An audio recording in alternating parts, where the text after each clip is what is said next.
ఒక మూవీ లేదా షోని అనఫిషియల్‌గా డౌన్‌లోడ్ చేసుకోవడం దొంగతనం కాదు అని మీకు చెప్తే నమ్ముతారా? వినటానికి ఇది చాలా ఆశ్చర్యంగా ఉంది కదా! కానీ ఒక్కసారి ఆలోచించండి. పైరసీ అనే దాన్ని దొంగతనం అనడం కంటే కూడా ఈ రోజుల్లో మనకున్న అనేక ఓటీటీ ప్లాట్‌ఫామ్స్‌లో మనకి కావాల్సిన మూవీ ఆర్ షోని ఎక్కడ ఎలా చూడాలో అర్థం కాని మనకు పైరసీ అనేది ఒక పరిష్కారం అయితే జస్ట్ ఇమాజిన్ 'స్ట్రేంజర్ థింగ్స్' నెట్‌ఫ్లిక్స్‌లో ఉంటుంది. 'ద బాయ్స్' అమెజాన్ ప్రైమ్‌లో. మరి అందరికీ ఎంతో ఇష్టమైన మార్వెల్ మూవీస్ అవి డిస్నీ ప్లస్‌లో.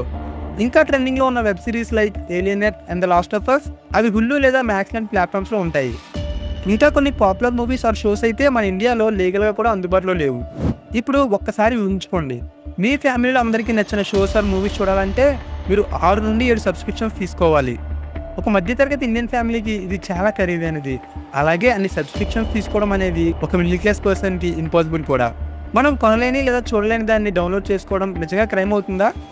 లేక కార్పొరేట్ గ్రిడ్ ఇంకా ఈ బ్రోకెన్ సిస్టమ్‌కి ఈ పైరసీ అనేది ఒక సమాధానమా అనే ఒక ఇంట్రెస్టింగ్ క్వశ్చన్ అనేది ఇలాంటప్పుడే రైజ్ అవుతుంది.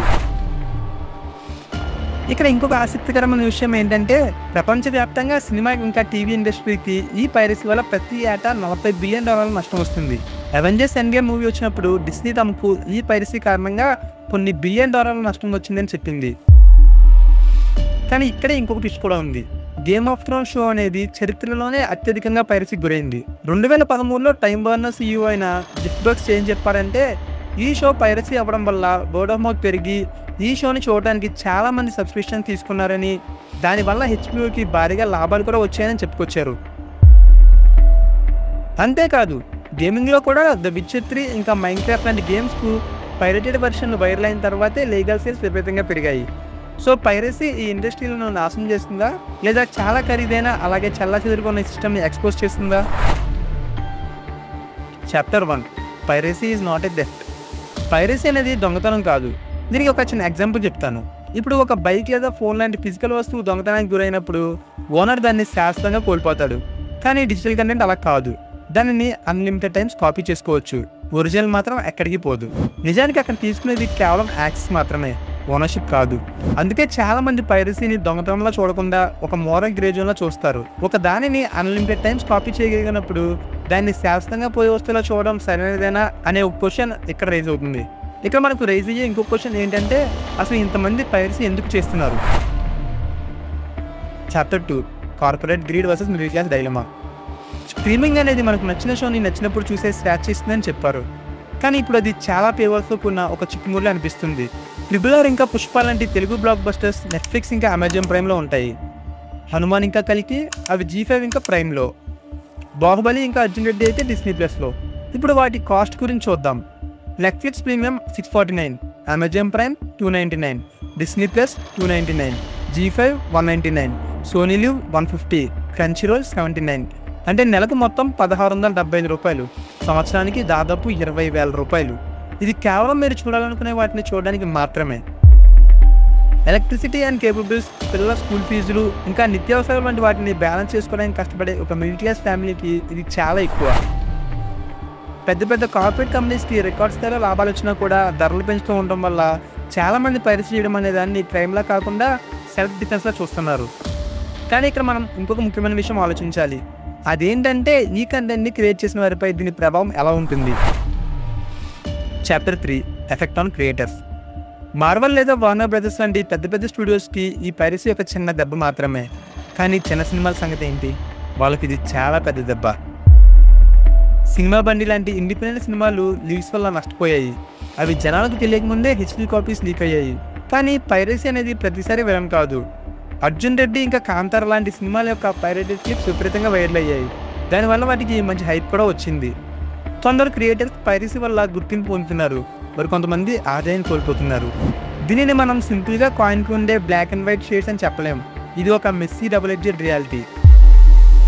కానీ ఇక్కడ ఫన్నీ థింగ్ ఏంటంటే, పైరసీ గురించి అరిచిగోల చేసే అదే ప్లాట్ఫామ్స్ సంవత్సరానికి ఒకసారి ధరలు పెంచుతున్నాయి. నెట్‌ఫ్లిక్స్, డిస్నీ ప్లస్ ఇంకా అమెజాన్ ప్రైమ్ ఇవన్నీ కూడా 2023లో రికార్డు స్థాయిలో లాభాలు ప్రకటించాయి. సో పైరసీ అనేది ఎంటర్టైన్మెంట్ని నాశనం చేయడం లేదు. మేబీ అది ఇండస్ట్రీ కప్పిపుచ్చుతున్న ఒక సత్యాన్ని ఫేస్ చేయమని మనల్ని బలవంతం చేస్తుంది.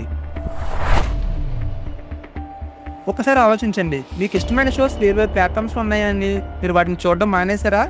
లేదా ఇంకో కొత్త సబ్స్క్రిప్షన్ తీసుకోవడానికి 1-2 సార్లు ఆలోచించారా? బహుశా మీరు కూడా ఏదైనా పైరసీ కంటెంట్ని కన్జ్యూమ్ చేసి ఉండొచ్చు. అది చట్టాన్ని ఉల్లంఘించాలని కాదు, కేవలం ఈ సబ్స్క్రిప్షన్ ట్రాప్లో మీరు చిక్కుకోకూడదని మీకు అనిపించడం వల్ల. ఇప్పుడు మీరు చెప్పండి, పైరసీ నిజంగా ఒక క్రైమా, లేదా ఇది ఈ బ్రోకెన్ సిస్టంపై ఒక నిరసన లాంటిదా? కింద కామెంట్లో మీ ఒపీనియన్ని నాకు చెప్పండి. ఇప్పుడు నేను చెప్పబోయే ఎగ్జాంపుల్ మీ ఒపీనియన్ని శాస్త్రంగా మార్చవచ్చు. లెట్స్ సే 2023లో BBC రిలీజ్ చేసిన ద మోడీ క్వశ్చన్ అనే డాక్యుమెంటరీ గురించి మాట్లాడుకుందాం. ఈ డాక్యుమెంటరీ అనేది ప్రపంచవ్యాప్తంగా చర్చనీయాంశంగా మారింది. మరీ ముఖ్యంగా ఇండియాలో ఇది బ్యాన్ చేయబడింది. అది ఏ స్ట్రీమింగ్ ప్లాట్ఫామ్స్లోనూ లేదు. అలాగే డబ్బులు కట్టినా దాన్ని మనం చూడలేము, ఎందుకంటే అది బ్యాన్ చేయబడింది కాబట్టి.